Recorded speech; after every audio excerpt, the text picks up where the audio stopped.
The Mouse, the Bird, and the Sausage.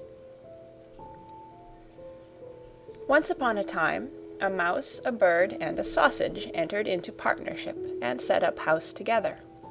For a long time all went well. They lived in great comfort, and prospered so far as to be able to add considerably to their stores.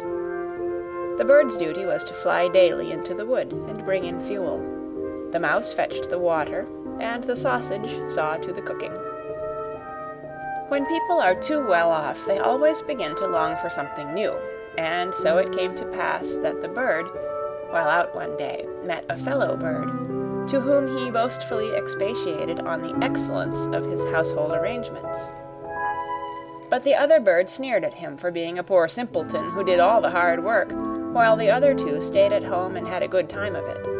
For when the mouse had made the fire and fetched in the water, she could retire into her little room and rest until it was time to set the table.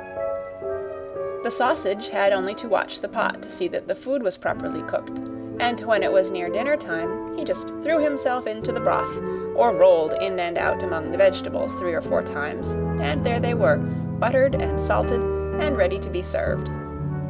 Then, when the bird came home, and had laid aside his burden, they sat down to table, and when they had finished their meal, they could sleep their fill till the following morning, and that was really a very delightful life.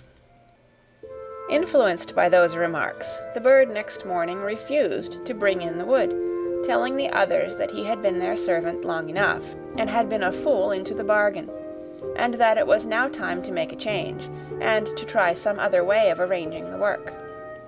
Beg and pray as the mouse and the sausage might, it was of no use.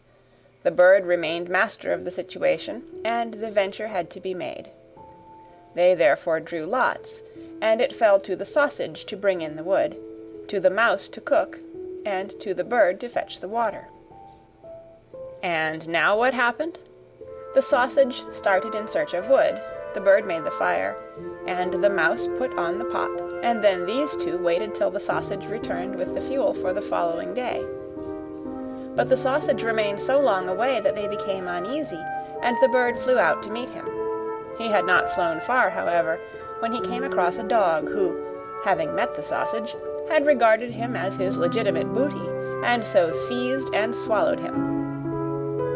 The bird complained to the dog of this barefaced robbery, but nothing he said was of any avail, for the dog answered that he found false credentials on the sausage, and that was the reason his life had been forfeited. He picked up the wood and flew sadly home, and told the mouse all he had seen and heard. They were both very unhappy, but agreed to make the best of things, and to remain with one another.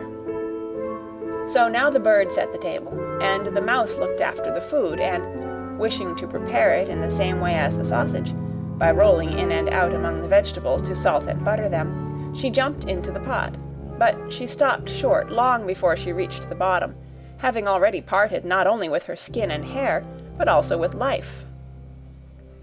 Presently the bird came in, and wanted to serve up the dinner, but he could nowhere see the cook. In his alarm and flurry he threw the wood here and there about the floor, called and searched, but no cook was to be found. Then some of the wood that had been carelessly thrown down caught fire and began to blaze.